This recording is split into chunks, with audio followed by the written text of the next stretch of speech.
আল্লাহর অস্তিত্ব বিশ্বাস করা, কি করা? আল্লাহর অস্তিত্ব বিশ্বাস করা। আল্লাহ আছে, নাস্তিক বলছে আল্লাহ নেই। আল্লাহ আছে তো হিন্দু বলছে, আল্লাহ আছে তো খ্রিস্টানও বলছে, আল্লাহ আছে তো ইহুদি বলছে, কিন্তু এটা দিয়ে সে মুমিন হতে পেরেছে? কারণ তার একটি আছে, তিনটি যে নেই। আর এবার বুঝতে পেরেছেন? মক্কার কাফেররাও তো বলতো আল্লাহ আছে, ওয়ালা ইনসাল তামান খালাকাস সামাওয়াতি ওয়াল আরদা লা ইয়াকুলুন আল্লাহ। তাদেরকে যদি জিজ্ঞাসা করে আসমান জমিন কে সৃষ্টি করেছে, মক্কার কাফের মুশরিকেরা 360টি মূর্তি রেখে কাবার চারিদিকে পূজা করত, কিন্তু বলছে অবশ্যই আল্লাহ সৃষ্টি করেছে। আল্লাহ বালা মুসিবত বলে বেশি বিপদ আসলে একমাত্র আল্লাহকে ডাকতো। তারপরেও তাদেরকে আল্লাহ কাফের মুশরিক, ইয়া আইয়ুহাল কাফিরুন লা আ'বুদু মা তা'বুদুন, আল্লাহ বলেছে ইন্নামাল মুশরিকুনা নাজাস, আল্লাহ এভাবে সম্বোধন করেছে। জি, তাহলে বোঝা গেল যে শুধু আস্তিক হলে হবে না, নাস্তিকের বিপরীত হচ্ছে আস্তিক। অনেকেই অজ্ঞতার কারণে বলে যে ওরা নাস্তিক, আমি আস্তিক। আস্তিক মুসলিম হয়নি। একটা গুণ এসছে আপনার মধ্যে, আল্লাহর অস্তিত্ব মেনে নিয়েছেন। এখন আপনাকে 2 নম্বরে কিসে আসতে হবে? আল্লাহর কাজগুলি মেনে নিতে হবে আল্লাহর জন্য, শুধু আল্লাহর জন্য। আল্লাহর কাজ আল্লাহ ছাড়া কেউ করতে পারে না। এটা হচ্ছে তাওহীদে রুবুবিয়্যাত, আল্লাহর কাজে একত্ব প্রতিষ্ঠা করা। 3 নম্বর হচ্ছে তাওহীদুল আসমা ওয়াস সিফাত, আল্লাহর নাম গুণাবলী কোরআন সুন্নাহ আল্লাহ এবং রসুল যেভাবে বলেছেন ওইভাবেই মেনে নিতে হবে। তাতে কোনো বিকৃতি চলবে না, অস্বীকৃতি চলবে না, নিষ্ক্রিয়তা চলবে না, আর অমান্য করা চলবে না, অপব্যাখ্যাও চলবে না। আল্লাহর হাত কুদরতি হাত, আল্লাহর চেহারা হচ্ছে আপনার কি বলছে সত্তা, আর আল্লাহর চোখ মানে রক্ষণাবেক্ষণ, আল্লাহর কুদরতি পায়ে সেজদা, এইগুলো দিয়ে ঈমান হবে না, এগুলো দিয়ে ঈমান হবে না। আল্লাহ যা বলেছেন আছে আছে, রসুল যা বলেছেন আল্লাহর আছে আছে। কেমন আছে? আল্লাহর মতো আছে। আমার আপনার সাথে কোনো সৃষ্টির সাথে তুলনা নাই। লাইসা কামিসলিহি শাইউন ওয়া হুয়াস সামিউল বাসীর। তাওহীদুল আসমা ওয়াস সিফাত কয় নম্বর হলো? এটি 3 হয়ে গেল। 4 নম্বর তাওহীদুল ইবাদা বা তাওহীদুল উলুহিয়া, বান্দার কাজে আল্লাহর একত্ব প্রতিষ্ঠা করা। বান্দার কাজ কি? আমার কাজ হচ্ছে কালিমা পড়া। কার জন্য? আল্লাহর জন্য। আমার কাজ হচ্ছে সালাত পড়া। কার জন্য? আল্লাহর জন্য। আমার কাজ হচ্ছে রুকু করা, সেজদা করা, দান সাদকা করা, যাকাত দেওয়া, হজ করা, রোজা রাখা, জিকির আজকার করা। কার জন্য? উযকুরুল্লাহ। যদি কেউ বলে যে মদিনা গেলে নবীর জিকির আর মক্কা গেলে আল্লাহর জিকির, তাহলে সে ভাগ করলো না জিকিরকে? সে মুসলিম হইতে পারলো? জি হ্যাঁ। ইবাদত বন্দেগী বান্দার কাজ কার জন্য খাস করবে? আল্লাহর জন্য। এটা অবাস্তব কোনো কথা বলিনি আমি, কাল্পনিক কোনো কথা সাধারণত বলি এইসব ক্ষেত্রে। আমি মানে তিক্ত অভিজ্ঞতা আমার আছে। মদিনা ইউনিভার্সিটির ছাত্র যৌবনকাল, সেই সময় একজন ভারতীয় উর্দুভাষী এসে রওজায়, রিয়াজুল জান্নাহ রওজায় বসে নামাজ পড়ে বসে আছে, জিকির আজকার করছে। আমি 2 রাকাত মদিনা ইউনিভার্সিটি থেকে আসর পরে এসে বসেছি, 2 রাকাত পড়ে আমিও তার পাশেই মুসল্লি হিসেবে বসেছি। আর তারপরে শুনছি যে সে জিকির করছে কিসের? ইয়া রাসূলুল্লাহ, ইয়া রাসূলুল্লাহ, ইয়া রাসূলুল্লাহ। আমি চিন্তা করলাম এই লোকটি নিশ্চয়ই রেজবি বেরেলভি মাজার পূজারি হবে। তো বললাম যে ভাই আপনি যে উর্দুটাকে বাংলা বলি আপনার যাতে তর্জমা না করতে হয় বারবার, তো বললাম যে ভাই আপনি যে এটা বলছেন, কি বলছেন? এটা বলছে আমি জিকির করছি। বলছি কার জিকির? রসুলের জিকির। আল্লাহ বলছি কার জিকির? রসুলের জিকির করছি। তা বললাম জিকির রসুলের না আল্লাহর জিকির করতে হবে? তো এত রেগেছে আমার, ওরা বলছে আমাকে শেখাতে আসবেন না, কারণ ও মুরব্বী, 60-এর ঘরে তার বয়স, আর আমি তখন 25 বছরে। তো বলছে আমাকে শিখাতে আসবেন না, আমাকে বড় হুজুর আমাকে শিখিয়ে পাঠিয়েছে, ওই সেই হায়দ্রাবাদ থেকে, হায়দ্রাবাদে বাড়ি, সেখান থেকে শিখিয়ে পাঠিয়েছে। কি শিখিয়ে পাঠিয়েছে বাবা? তো বলছে আমাকে বলেছে মক্কা গেলে আল্লাহর জিকির করবা, আর মদিনা গেলে রসুলের জিকির করবে। অথচ আল্লাহ কোরআনে বলছে উযকুরুল্লাহ যিকরান কাসীরা ফাযকুরুনি, আমার জিকির করো। জিকির হচ্ছে ইবাদত। ইবাদত কার জন্য? এক আল্লাহ। তা'বুদ, ইবাদত করবেন না ইল্লা ইয়া, একমাত্র। কার ইবাদত করবে? আল্লাহর। কোথায় তাওহীদ? কোথায় আকীদা? কিছুই নেই। তাহলে এইসব নামাজ রোজা হজ কোনো কাজে আসবে? কোনো কাজে আসবে না। আল্লাহ যেন বোঝার তৌফিক দান করেন। কি বললাম? আল্লাহর প্রতি ঈমান কমপ্লিট হবে কয়টি বিষয়ের মাধ্যমে? 4টি বিষয়ের মাধ্যমে। বলবেন না কিন্তু, কারণ এইটাই তো ফাউন্ডেশন। আল্লাহর অস্তিত্ব মেনে নেওয়া, আল্লাহর রুবুবিয়াতকে মেনে, আল্লাহর কাজকে আল্লাহর জন্য মেনে নেওয়া, আল্লাহর নাম গুণাবলী তার জন্য সুনির্দিষ্ট রাখা, আর তারপরে যাবতীয় ইবাদত বন্দেগী আল্লাহর জন্য খাস করা, সুনির্দিষ্ট করা। জি। 2 নম্বর মালায়েকাতে, আল্লাহর ফেরেশতাগণের প্রতি বিশ্বাস। মালায়েকা, মালাকের বহুবচন। জি। যেসব ফেরেশতাদের নাম আল্লাহ উল্লেখ করেছেন অথবা রাসূল সাল্লাল্লাহু আলাইহি ওয়াসাল্লাম উল্লেখ করেছেন, নাম ধরে বিশ্বাস রাখা। আর বাকি অসংখ্য ফেরেশতা আল্লাহ সৃষ্টি করেছেন যাদের নাম জানি নাই, কিন্তু আমরা অসংখ্য ফেরেশতা যে আল্লাহ সৃষ্টি করেছেন এর প্রমাণ কোরআন হাদিসে পাই, সেজন্য আমরা বিশ্বাস করি। আর তাদেরকে আমরা দেখি না, তারা আমাদেরকে দেখে। বুঝতে পেরেছেন না? জি। আর বিভিন্ন দায়িত্বে তারা নিয়োজিত আছে, ডিউটি পালন তারা করতে আছে, যাদের নাম জানি ফেরেশতা। হ্যাঁ, ফেরেশতাদের প্রধান জিবরাইল বা জিবরিল, দুইভাবে উচ্চারণ করা যেতে পারে। হ্যাঁ, তারপরে মিকাইল বা মিকালা, সূরা বাকারাতে মিকালা নাই, জিবরিল ওই রকমই জিবরাইল, আর ওই রকমই মিকালও বলা যেতে পারে। তারপরে এই দুটো তো কোরআনে কারিমে রয়েছে। আর মালাকুল মত কোরআন রয়েছে।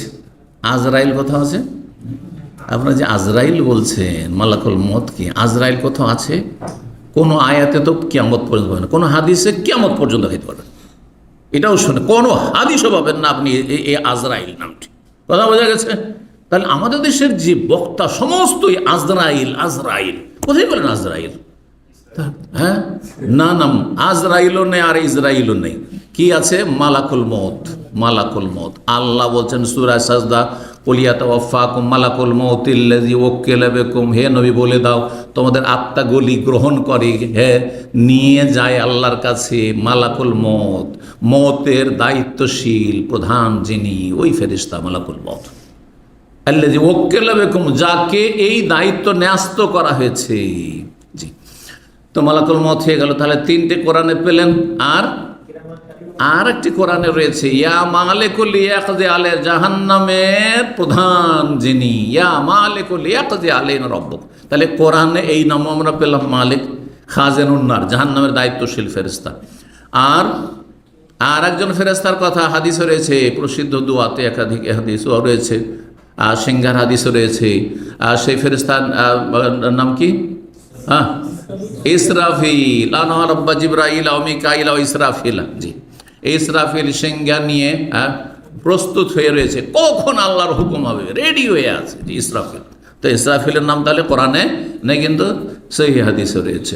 তো হয়ে গেল। এছাড়া একটি হাদিস রয়েছে, জান্নাতের দায়িত্বশীল ফেরেশতা বলা হয়েছে রিজওয়ান, তার নামের কথা হাদিসে রয়েছে।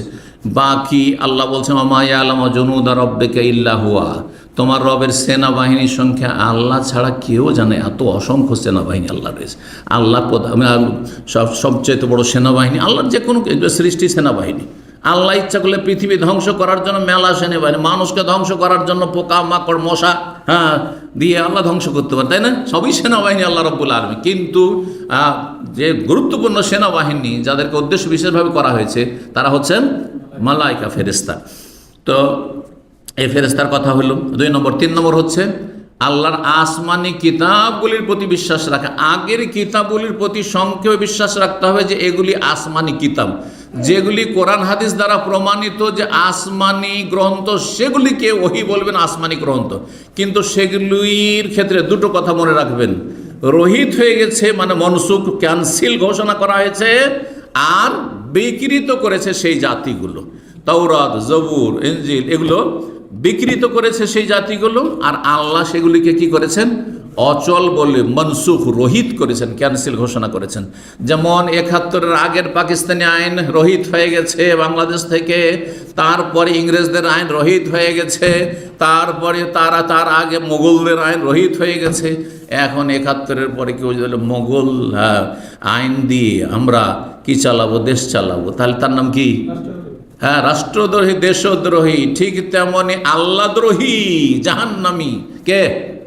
যেই ব্যক্তি বলবে যে আমি তাওরাতে বিশ্বাসী, আমি কোরআন বিশ্বাস করি না, ওরা কোরআন মানে আমরা তাওরাত মানি, ইনজিল মানি, চলবে না। বোঝা গেছে? বিকৃত এবং রহিতকৃত এইসব কিতাব। কিন্তু আসমানি কিতাব এগুলি আল্লাহর কিতাব। এখানে আরেকটি কথা মনে রাখবেন, যেগুলি আল্লাহ বলেননি, তার রসুল বলেননি আসমানি কিতাব, আপনি কল্পিত ধর্ম বানাবেন না যে এগুলিও ঐশী গ্রন্থ। যেমন বেদকে ঐশী গ্রন্থ বলা, রামায়ণ, মহাভারত, ত্রিপিটক, আপনার এদের বুদ্ধিস্টদের না, এগুলিকে কখনো বলা যাবে না যে এগুলি হচ্ছে আসমানি গ্রন্থ বা ঐশী গ্রন্থ। বোঝা গেছে না? এগুলো মানুষের রচিত ধর্মীয় পুস্তক তাদের। আর কোরআনে কারীমের প্রতি ঈমান কেমন হইতে হবে? হ্যাঁ, বিস্তারিত, সংক্ষেপে না, বিস্তারিত। বিস্তারিত ঈমান মানে বিশ্বাস করা যে আল্লাহর কিতাব অবিকৃত, হ্যাঁ, সুরক্ষিত, আল্লাহ হেফাজতের দায়িত্ব নিয়েছেন, কিয়ামত পর্যন্ত কোরআনের বিধান বহাল থাকবে এবং কোরআন মান্যওয়ালা থাকবে, আল্লাহর জমিন থেকে মিটে যাবে না, মুছে যাবে না। কারণ মুসলিম একেবারে মুছে যাবে না, কোরআন শেষ হয়ে যায়, কোরআনের বিধান শেষ হবে না, থাকবে, সে নামকে অস্থায়ী থাক, আর আপ ডাউন করবে কিন্তু থাকবে। জি, তো এই কোরআনে কারীমের প্রতি বিস্তারিত ঈমান মানে সংক্ষেপের সাথে সাথে প্রতিটি বিষয় যে রয়েছে, যেগুলো বিশ্বাস করতে হবে, যেগুলি এবাদতের সে অনুযায়ী এবাদত করতে হবে, যেগুলি আমলের সেগুলি আমল করতে হবে। বোঝা গেছে না? আদেশ মেনে চলতে হবে কোরআনের, নিষেধাজ্ঞা মেনে চলতে হবে কোরআনে কারীমের। যেসব কাহিনী রয়েছে কোরআনে কারীমে সেগুলি সত্য কাহিনী বিশ্বাস করতে হবে এবং সেগুলি সত্য বলে জানতে হবে এবং সেগুলো বর্ণনা করবেন। জি, এই হচ্ছে বিস্তারিত কোরআনে কারীমের প্রতি বিশ্বাস বা আসমানি কিতাবগুলির প্রতি বিশ্বাসের কথা বললাম। তারপরে 4 নম্বর ঈমানের রুকন রাসূলগণের প্রতি বিশ্বাস। জি, রসুল এবং নবী, রসুল এবং নবী দুটো ভাষা রয়েছে। রসুলের সংখ্যা সীমিত কিন্তু নবীর সংখ্যা অসংখ্য, 1 লাখের বেশি, 1,24,000 অথবা তার কম বেশি। যেমন কিছু হাদিস দ্বারা পাওয়া যায় নবী ছিলেন কিন্তু রসুলদের সংখ্যা 300-এর বেশি হইতে পারে, যেমন বলা হয়েছে। তো এই রাসূলগণ যাদের কাছে শরীয়ত এসেছে, কিতাব এসেছে এবং তারা দাওয়াতের কাজ করেছেন, নবী যারা আগের যিনি রসুল এসেছেন তার কিতাবকে সামনে রেখে তার কিতাবের দাওয়াত দিতে থেকেছেন। যেমন মূসা আলাইহিস সালাম রসুল কিন্তু হারুন তার ভাই হচ্ছেন নবী, এইভাবে। ইব্রাহিম আলাইহিস সালাম রসুল কিন্তু তার ছেলেরা, বিশেষ করে ইসহাক, ইউসুফ, এরা ইয়াকুব, এরা হচ্ছেন বংশধর, তারা হচ্ছেন নবী। জাকারিয়া, ইয়াহিয়া, তারা নবী। ঈসা আলাইহিস সালাম রসুল। জি, এইভাবে। তো নবী রসুলগণের প্রতি বিশ্বাস রাখতে হবে। অনেক নবী রসুল এসেছেন কিন্তু আমরা যাদের নাম জানি তাদের নাম ধরে বিশ্বাস করব, আর যাদের নাম জানি তাদের সংখ্যা কোরআনে কারীমে কয়জন রয়েছে? 25 জনের কথা বর্ণনা করা হয়েছে। 25 জনের মধ্যে 18 জনের কথা সূরা আনআমে আল্লাহ বর্ণনা করেছেন। সূরা আনআমে 18 জনের কথা বর্ণনা করেছেন, আর বাকি গোটা কোরআনে কারীমে বাকি 18 জনের পরে আর যে 7 জন তাদের কথা বর্ণনা করা হয়েছে। তো এই ছিল নবী রসুলগণের প্রতি ঈমান। আর 5 নম্বরে পরকালের প্রতি বিশ্বাস, আল ইয়াউমিল আখির। পরকালের প্রতি বিশ্বাস মানে কি? কোনখান থেকে শুরু হয় পরকাল? যে বলবে হাত তুলবে। মরণ থেকে শুরু, কবর না। যখন রূহ কবজ হয়ে গেল তখন তার পরকাল শুরু হয়ে গেছে। দুনিয়াতে লাশ পড়ে থাকলো আর দুনিয়াতে নেই, সে পরকালে চলে গেছে। কথা বোঝা গেছে? যেমনই রূহ কবজ হয়ে গেল পরকাল শুরু হয়ে গেছে। মানে মাতা কামাত কিয়ামত। মানুষ মারা গেলে তার এখন আর ও দুনিয়ার সাথে কোনো সম্পর্ক নেই। কার সাথে সম্পর্ক? পরকালের সম্পর্ক। এখন সে হয়তো ইল্লিন দেখছে, আর না হলে সিজ্জিন সামনে দেখছে, বা যদি বিলম্ব করেন তো শাস্তি ভোগ করছে অসৎ লোক জমিনের উপরে, আর নেক লোকেরা নিয়ামত প্রাপ্ত হচ্ছে। তো তাহলে পরকাল শুরু হয়ে যায় মানুষের মরণ থেকে। আর একবারে পরকালের মেলাগুলো স্তর রয়েছে, একটা স্তর যা কোরআন হাদিসে বর্ণনা, সবগুলি বিশ্বাস করতে হবে। তার কোনো একটি যদি অস্বীকার করে তাহলে পুরোটাকে অস্বীকার করা হইল। যেমন পরকালের একটি হচ্ছে কিয়ামতের বড় বড় লক্ষণগুলি, এগুলিও পরকালের প্রতি ঈমানের অন্তর্ভুক্ত। পরকালের একটি গুরুত্বপূর্ণ দিক হচ্ছে কিয়ামতের যে ভয়াবহতা, বিভিন্ন বিষয়গুলি বর্ণনা করা হয়েছে। সেখানে সেই পুলের কথা, যে পুল সিরাত বলে আপনারা জানেন, পুল আর সিরাত একই অর্থ, আর তার জাহান্নামের ওপর, আর তারপরে তার ওপর দিয়ে সবাইকে পার হইতে হবে। সেখানে দাঁড়িপাল্লা থাকবে। কেউ যদি বলে আমি সবই মানি কিন্তু দাঁড়িপাল্লার নেই, কি কেমন করে ওজন হবে এটা বুঝি না। ও থার্মোমিটার বুঝে, তাপমাত্রা বুঝে, যে এখন কত ডিগ্রি চলছে আর ঠান্ডা কত হচ্ছে, অথবা বাতাসের গতি কত চলছে, সব বুঝে নিল সায়েন্সের যুগে। আর সে কিয়ামতের এগুলো অদৃশ্য, সেগুলো বিশ্বাস করে সে মুসলিম নাই। জি, তো যেগুলো আল্লাহ বর্ণনা করেছে, রাসূল বর্ণনা করে, সব বিশ্বাস করতে হবে। একেবারে জান্নাত জাহান্নাম পড়ে, ফারিকুন ফিল জান্নাহ ও ফারিকুন ফিস সাইর। এবং জান্নাত জাহান্নামে যা কিছু রয়েছে, নিয়ামত আর সাজা যা কিছু রয়েছে, আল্লাহর দিদার, আল্লাহর সাক্ষাৎ, আল্লাহর দর্শন, সব এগুলো পরকালের অন্তর্ভুক্ত। কবরের নিয়ামত, আযাব, জিজ্ঞাসা ইত্যাদি, সওয়াল জবাব, মুনকার নাকির, সব এগুলি পরকালের প্রতি ঈমান অন্তর্ভুক্ত। 6 নম্বর তাকদীরের প্রতি ঈমান।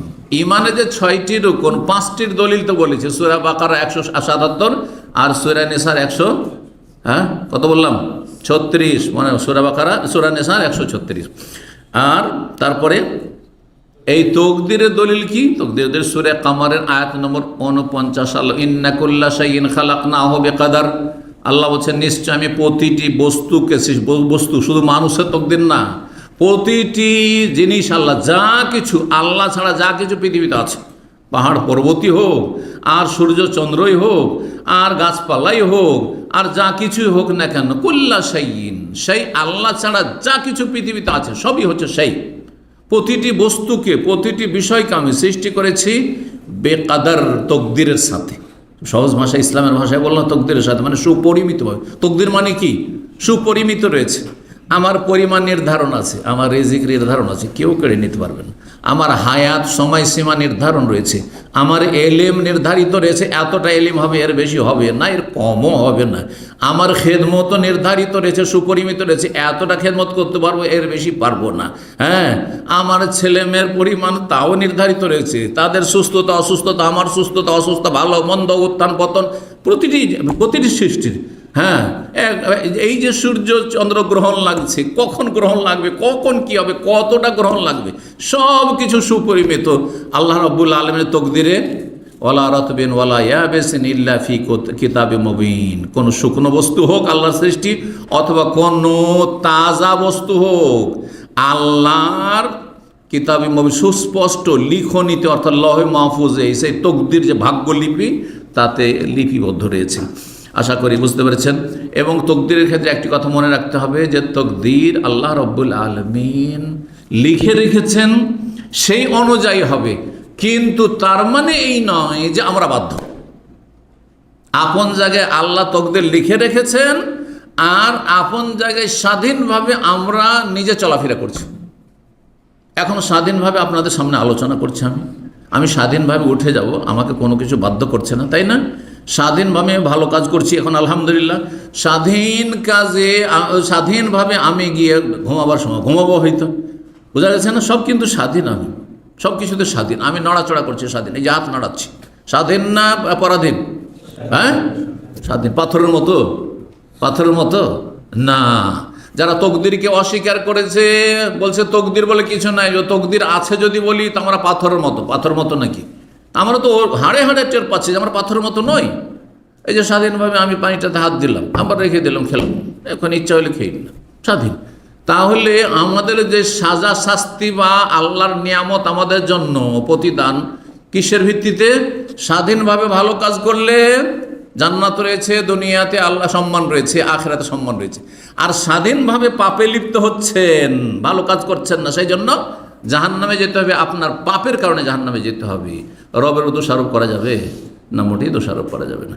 আল্লাহর দুনিয়ার একটি ডাক্তার উদাহরণ দিয়ে দিই, কারণ এই উদাহরণটি আমি অনেক সময় আলোচনা করি তকদিরকে সহজভাবে বোঝানোর ক্ষেত্রে, আর দিয়ে আলোচনা শেষ করছি। আজকাল অনেক ডাক্তার আছে, যখন কোনো সিরিয়াস রোগীকে নিয়ে যাওয়া হয় তখন বললে যে এর চিকিৎসা করে লাভ নেই, ডান একটু ভালো ভালো খাওয়ান। এটা অনেক আগে থেকে শুনে আসছে, আমরা ছোটোকাল থেকে শুনে আসছি যে অমুক রোগীকে আমাদের অঞ্চলে বা গ্রামে নিয়ে যাওয়া হয়েছিল।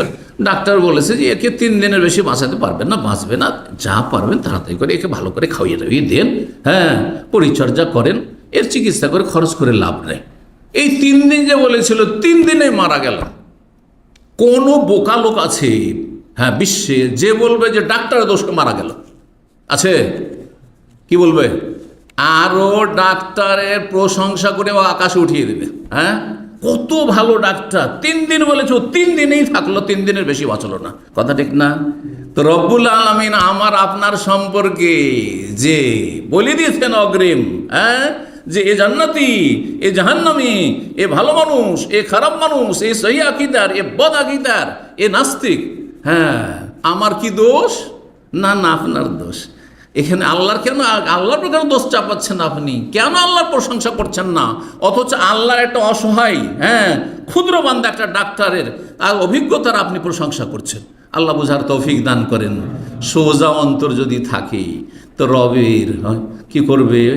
কদর করবে, রবের যথাযোগ্য মর্যাদা দেবে।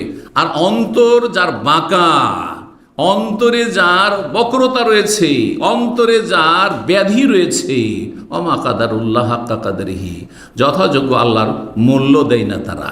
আল্লাহ যেন বুঝার তৌফিক দান করেন, এবং আল্লাহ বুঝার তৌফিক দান করেন, ভালো আমলের তৌফিক দান করেন, নিজের নিয়ে চিন্তা করার তৌফিক দান করেন, নিজের নিয়ে ব্যস্ত থাকার তৌফিক দান করেন। দিন দুনিয়া আল্লাহ আমাদের ভালো করুন।